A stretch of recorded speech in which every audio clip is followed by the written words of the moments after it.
What's up guys, this is Aaron from Gear Up and thank you for joining me today. It's another beautiful day in California. It's balmy and cold. We had a cold front coming in, but it's super awesome.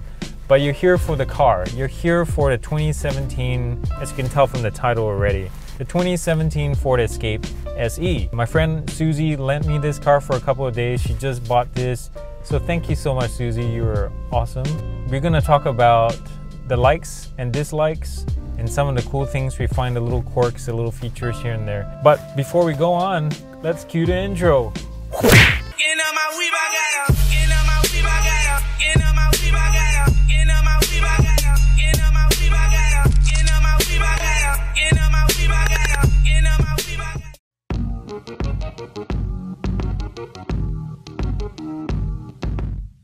So, the outside of this Escape is modern enough. By this, I mean how Ford installed new headlights and bumpers that admittedly bring out the already strong shoulder lines that stretch from the fender to the C-pillar taillights. The all-black wheels don't hurt either, and they make your brake dust magically disappear. This is one of those times when they should have taken the pen away from those bloody designers though. When I compare this versus the pre-facelifted car, I'm just mystified why they made it so ugly. It looks like the second gen. Were people crying out that much for the old cars because they missed the blocky breadbox design? I highly doubt it. From the front now it looks like a Subaru Outback and Outback. Get it? Outback? No? Alright. Yes, that was bad. But anyways, Outback, it looks like a buffalo cart. That's just a crying shame, man. One rant I have is that the rear looks so jacked, like it's lifting its bum to clean itself. The space between the wheels and arches could use a nice 1 to 1.5 inch drop. Of course, it might be there to cope with the drop when fully loaded or when towing, but it just looks so weird. The front grille is all new and easy to clean when the time comes. And here are the headlights with LED running lights. We have projector halogens in these, not the HIDs that those fancy titanium folks have. The light throw is decent, about the distance my 9-year-old throws his baseball. And then we have fake fender vents, or what could be an homage to native tribal arrowheads. Who says Ford doesn't pioneer anymore? This capless gas filler trend was started by Henry himself, and now more competitors have incorporated this best automotive thing since sliced bread. And once you use it, you can't go back. The engine bay is as cookie cutter as you expect, filled with a turbocharged 2.0 i4 that sounds totally anemic. The exhaust has a decent bass to it, but you won't find the ST's sound symposer in the Escape. Most owners won't even care either way, to be honest.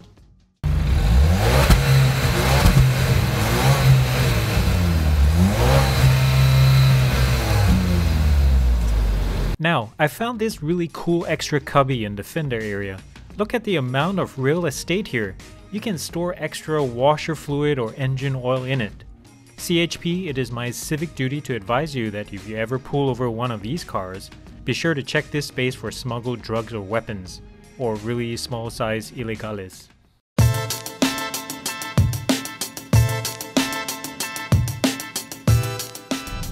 On the freeway, and this is not one of the nicest or newest freeways, and the road is kind of patchy and broken.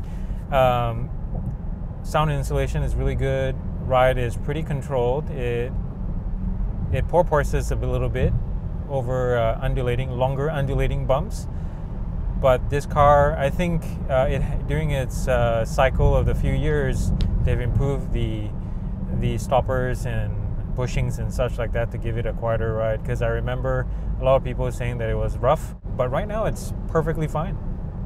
I am speeding along, well not speeding, but speeding along at pace, and it's not too bad at all. It's absorbing all the little cracks and bumps and such. Okay, and now I'm gonna exit and take us onto a little back road a little bit and see. This is one of my usual test areas, and see how this thing handles around corners and tight roads like that. Brakes are solid, not much feel. It's just like an on-off switch, really. Nothing to shout about. I don't know if this car has any electronically controlled yaw. But it sure doesn't feel like it. Turkeys, get out of the way. Oh. Okay, over the bump, it's not happy at all. Any kind of mid-corner bumps, it just wants to bounce you off the road. There really isn't much feel through the steering wheel. I'm well, not really, wouldn't say disappointed, but this being Ford, I know one of their hallmarks is good steering feel. They're kind of like the American Hondas, is what I believe. We're going up a 15-degree hill with nobody. Good acceleration, good traction, and before you know it, you're in pretty illegal speeds. All right, we're slowing down. Okay, no cars behind me. I'm just gonna test the brakes. Ugh. Long braking distances, it's not too bad at all. How's your day today? Is your day awesome today? I hope it is, because I'm doing great, and I hope you are too. And I love having you guys along for the ride. Going a really steep hill, holding it. It's at 35, but I'm doing quite a bit faster than this. Road holding is decent. I think I actually changed down the gear, but with the paddle. The paddles they're okay. They're small and plasticky. The gear changes are slow. I'm not sure why they have it. Just to inject a sporty thing into it. I think it would be great with a manual, but I guess it just doesn't fit into what most people want nowadays in a car. It's almost lost the art of driving stick. Oh, someone's learning how to drive in that parking lot. Aww. A huge V8 Land Cruiser. Yeah, it holds, the grip is there, but it wallows really bad. I mean, I can feel myself it's just left and right and left waddling, and oh my goodness. Ugh. It holds its line, but I wouldn't take this canyon carving, obviously, and this is not what it's made for. It's just a little bit of fun injected in the car, and we should be happy that it's there. It's somewhat confidence inspiring, which is nice. The obligatory church parking lot here. All right, I'm gonna do a turning circle test. Nice tight turning circle, very tight turning circle. It's very nice. It's very nice. I like it. Okay, we're going up the hill. I'm gonna peel. See the tires, just tire scrub, man. This car revs really fast. It gets up there in speed really high, really quickly. But for some reason at idle, when you rev it, it just goes up to about 4,000 and just stays there, and it cuts fuel. Not sure why. It does. I'm not sure if it's to protect anything or what, but okay, we're gonna do a U-turn here. Nice tight turning circle. The fuel economy is exactly as what other reviewers have said about the EcoBoost engines. They just do not reflect what EPA tested. I drove probably about 10 miles, rather spirited, of course, and it's dropped almost a quarter of a tank. And I'm like, what the crap? This is ridiculous. But this car, as it is, the 2.0 has to fight all the weight just to get things moving. I mean, it gets things moving really quickly, but it's really ridiculous that it has to use so much fuel. What we need is a diesel, probably, or something like that. I left the engine shut off feature on just now, and just for kicks, and I don't like it. It just drops dead, and it's slow to kick on again. I just am not a fan of these kind of auto start stop mechanisms. They can say we have bigger starters and all, but it just doesn't fly for me. This car has pep, but with pep comes great gas consumption, sad to say. And I'm not sure how this will do when you're towing something with a tow hitch at the back with some semblance of towing capacity. I'm afraid to guess what my friend will be getting in terms of fuel economy. It'll be pretty scary, actually. The ride is nice and quiet in here. Wind noise is kept to a minimum even with the full panoramic roof. It is not intrusive. The sound, I don't hear a lot of wind noise coming from the glass area. There's a lot of intrusion in from the tires. There is minor wind buffeting coming from the corners of the windshield pillar, but that's about it. Engine braking is not very effective, I can tell you that. Right now I'm going downhill trying to keep up with traffic, and I always try to drive with engine braking to slow down instead of heating up the brakes unnecessarily when people ride on their brakes in front of you all the time. So when I switch down a gear, when I kick down, and at least when I'm set in auto, the car will switch back to automatic the moment I step on the throttle again. If I'm off throttle and changing the pedal, it will hold it. Engine braking 2 speeds down, but no dice. It doesn't do a lot of engine braking, and it holds 4 and it won't go down to 3, which is sad. Yeah, it changes back again. What would happen if I change it to sport? Let's go to sport, and it will force engine braking there. It'll go down to 3 regardless of RPM.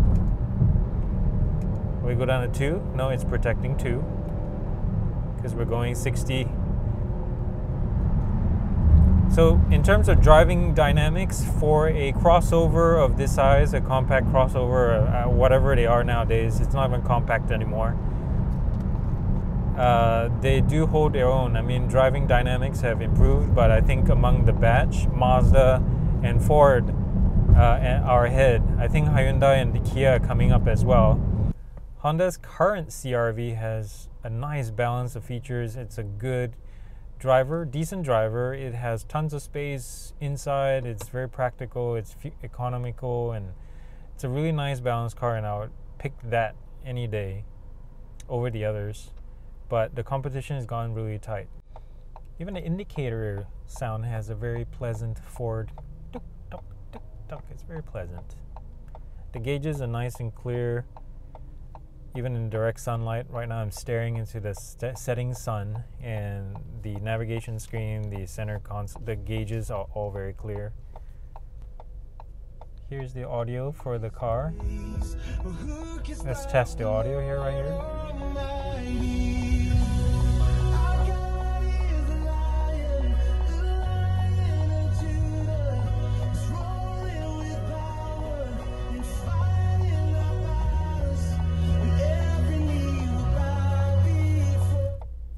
It's okay. It breaks up, of course, in the mids and the highs. Not much bass to speak of in the first place. I have to say that placing this car on the road is very easy. It's compact, it's tall. You see over the hood quite a bit. Not all the way to the end, but and I have my seat at the highest, and you can see up to maybe halfway or 3/4 of the hood. But going back to it, it's a very easy car to place on the road within its lines. It's compact enough. It feels European. I mean, it could go down a size smaller and that would be true European, but it's the size of a hatch. I mean, let's put it that way. It's a tall hatch. That's what it is. It's never going to leave its urban or suburban surroundings too often. I don't see a lot of people taking these. I never see all these kind of cars get dirty.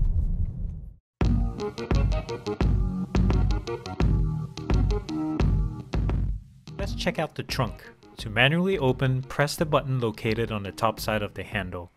If you get the power liftgate, you can't force the lid open. You'll have to wait for it to power itself open, which is on the slow end. I want to show you this cool feature that's quite common in cars nowadays, but it's a great thing to have anyway. See the defroster here? It's for melting frost or snow from your wipers. The cargo space is large enough for your hiking sticks to fit widthwise, and your bike with all wheels attached, mind you, with the rear seats down. Another cool quirk I love is the matte top surface of the bumper. You see this? In other cars, I usually have to worry about scuffing my bumper over time from loading, unloading cargo, or sitting on the tailgate. But in this Escape, my mind can achieve true escapism. Oh yeah, you heard right, that was a very bad pun. Yeah, it wasn't very punny. Anyway, back to the trunk. You have the obligatory single cargo light and an accessory port next to it. Shopping bag hooks are there, but the privacy cover is an added cost item. Let's check out the back passenger space. The doors are not too heavy and D-ends are not too tight for kids to open on their own. There are magazine pockets in the rear to lose Lego pieces and hair ties, and a cubby with bottle cutouts in each door. Passengers in the back also have a 120-volt outlet. The back has some stylistic flair which won't age well. Press this button to lower the headrests, and just lift to get them upright again. To collapse either of the 60/40 seat backs, you lift this lever. What you get as a result is a pretty flat cargo floor. Very nice. The seat design is attractive and seems to imply supportive cushioning, but in terms of that, they're a little stiff and lack any contouring, so they're good for short hops only. If you family this, you better 3M the heck out of this surface, otherwise you're gonna have stains galore. The owner of this car, Susie, also said that for women, loose hair stick like crazy to the bumps and ribbing of the seats. And I can't imagine those who have pets, but however you decide to protect your seats, just don't buy those tacky as crap seat covers. Just don't. Okay, come around here, I want to show you this. Look here, right through the door hinge and into the front fender panel, the black insulation foam is exposed. I know there are ways to cheap out when manufacturing a car, but this is one of the boldest I've seen. Look at that, it's squishy. Squish, squish, squish. And since we're here, let's take a look under the dash. Oh boy, look at all that. Gee, look at all that mouse fur. Man, at least everything looks nice and tidy down there. That's what she said. In terms of accessing the cabin, climb and height is good. The front drivers adjusts for height, lumbar, fore and aft, and recline. Properly adjusted along with the steering wheel affords a relaxed car driving position. Front and back door apertures are large, though the rear is a little smaller. Now let's see if I can sit behind myself. I'm 5'9", which is the global average height in case you're vaguely interested. You can recline though, so no need to sit upright for your trip to the mall. I easily have about 3 inches maybe of headroom to spare even with the installed panel sunroof. Thigh support is a little short and cushioning is rather hard, so if you're trying to impress your future in-laws, just don't put them back there. Upon climbing in, I have to say that I do like the interior. It's airy and interesting, at least in the front. The front door has a decent sized pocket that is unlined, so I'll be able to hear that pen or chapstick rolling around. Soft touch plastics are at key touch points, such as where your arms rest on top of the doors and the door armrest. Hard plastics can still be found, but they're mostly in spots where you won't notice them. The top of the dash has soft touch plastics, although I'm still uncertain as to why car manufacturers put them here. The screen shroud is hard plastic, I suppose it's for heat dissipation of the electronics. And the piano black trim you see here actually sparkles like glitter dust, but they'll be dirty before you know it. A cool feature I found is this side map pocket, but I think in the real world it's probably going to be another place where you'll find missing pen caps or fast food receipts. And here's the instrument cluster, analog dials left and right flanking a digital display in the center and regular dials for your fuel and coolant temperature as well. Overall the UI is decently fast. And here's the auto start stop system that I can manually turn on and off with a button here. There's no permanent deactivation, you have to do it every single time the car starts, which is a bummer. And here's the climate control panel that lives in the center console. It is a dual zone unit. The knobs are really positive feeling, and it's nice to have knobs. And nowadays everything has gone touchscreen and stuff like that, so it's nice to have redundancy buttons right here. And of course here there are some blanked out ones for heated and cool seats if you get other parts of the convenience package. Now here's a button that I wish there was less of a hassle for me to handle, is the auto start stop button to turn on and off. You press this, off, on, TCS, on, off. And here are some legacy icons left over from Ford Volvo's collaboration. Volvo was big into all these kind of human figure graphics, and Ford left it at that. There is a couple more vents here that point down, and they're not directional, but they do open and close like this. And here is the hazard button in case you need to use it, and it's really tiny and small, but that's there. And we have left and right flanking directional vents with close and stop knobs. They're really huge. I have no idea why they're so big, but I guess if you're wearing gloves. CD changer is right there, and then a center speaker is right at the back there. And then up here we have controls for the lights and the sunroof.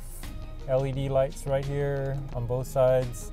No central light, but that's it. And then here we have a sunglass holder. The quality on it is a little bit cheap, I would say. If you look closely, I can peel off the plastic, the felt lining in there and rubber lining, whatever it is. It's okay, cheap.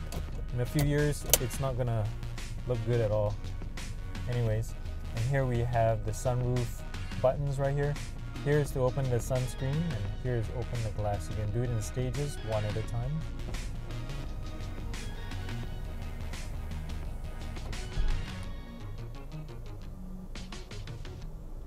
So that's one stage, and then if I press it again, okay, there you go. What you see here is the home screen, if you sprung for the navigation with Sync 3 of course. I'm so relieved that Ford ditched Microsoft and left the dinosaur that was Sync 2 behind. That thing was getting long in the tooth and was known to be flip phone slow. As a navigation unit, the graphics are fresh and UI fluid enough. Traffic info is only available if you are subscribed to Sirius. Map POIs are pretty on point, but again, it's not updated as frequently or quickly as Waze or Gmaps. Finger gestures respond at a decent clip, so map scrolling is not a complete stuttering mess. The new OS is faster, smoother, and more pleasing to look at. It finally has Android Auto and Apple Play integration with all the perks of your phone OS ecosystem, but in a simplified format as part of your car. I hope the system gets tweaked and improved some more as long as Ford keeps updating it. When Ford finally stops support for the info unit, and this applies to all manufacturers with maybe the exception of Tesla, do know that you'll be stuck with an outdated brick. My advice, stick with your way more powerful phone and pipe navigation and music through Bluetooth. I mentioned earlier that this car doesn't have the Sony sound system, which honestly is only marginally better in terms of bass, amplification, speaker material, and probably tuning than this factory setup. You can definitely crank up the volume a lot, but the mids and highs will reach their limits very quickly. So here's the nav screen, obviously, and I have a hard time reaching the nav bar down below here because of this little strange arch. It's just not ergonomically sound.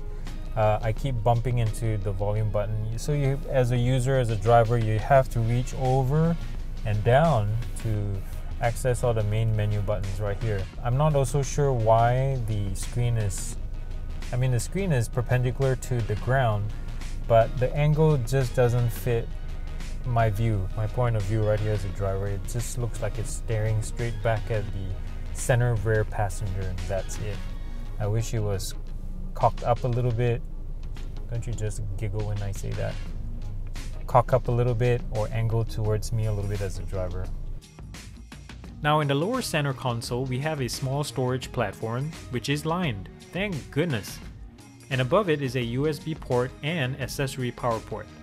A little storage thing for your phone, and a couple of cup holders with spring-loaded spacers, and the gear shifter, the parking brake. You pull it up to activate and press to release it. And then you have another storage cubby that seems perfectly sized for an animal-style burger, should the need strike you. The center storage bin is nice and deep. Oh look, snacks. Oh, hello. The padded armrest also has another level of shallow storage for your whatnots. And let's not forget the passenger side cargo net. Speaking of the center armrest, the padding on this thing is just right for the price and looks well made. The front seats and headrests are soft as well and offer a decent amount of back and bum support.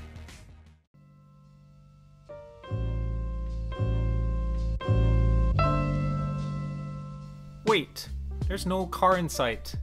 There's a good reason for this, because we've come to the end of the video, or close to the end of the video, and I ran out of time to shoot the things I wanted to shoot. So there are a couple of things that I missed because the daylight was short and I just plain ran out of time.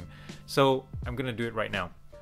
The first thing I want to talk about is what I call the car wash quotient. Most reviewers don't talk about this very often, which is how hard or easy it is to clean a car from the inside out.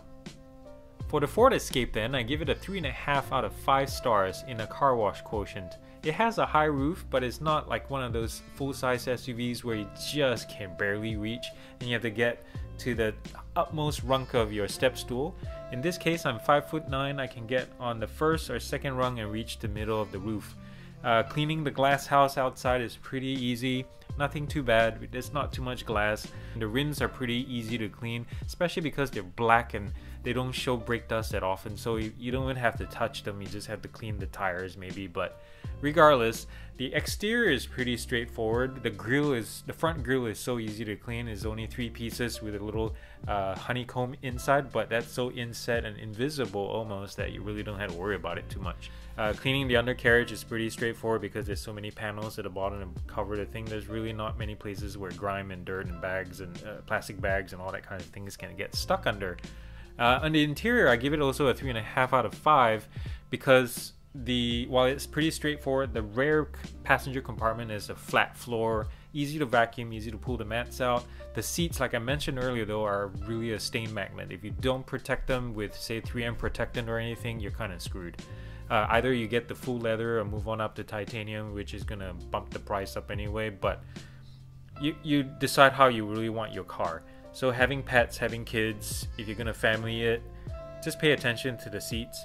The front and the doors are a little bit harder to clean, especially the center console, the dash that slopes all the way down to the glass. If it was flat, it would be perfect. If it was just a simple piece, one piece, it would be perfectly fine. But the designers thought it'd be a great idea to add little ripples towards the glass, and that's where you're gonna collect dust and crumbs and whatnot. Even in the center console, there's gonna be a lot of gunk like that. It's not too bad if you have a strong hand vac or a vacuum cleaner. I think you'd be set there. So the interior wise, it's easy to clean. The piano black trim and the black dash and just everything is gonna get dirty easily and dusty and full of fingerprints, so bear that in mind when you buy this car. So we've come to the end of the video, and what's my final score, the Aaron score? I also give it another 3.5 out of 5. It's a 3.5 star because this car is living in the past. Its competition has moved forward and this car needs another generation to catch up. So for that, I give it a 3.5. As a car, for what it is, for the price, for the budget, I mean, I'm sure you can get it with a deep discount from the lot because Ford is trying to get rid of it anyway. Get one and enjoy it. This car is pretty good for what it is. It will do your family good if you're a growing family, if you like to do outdoorsy stuff, which is really what these kind of cars are for. Get the all-wheel drive and just go outdoors, and this car can take it. Not serious off-roading obviously.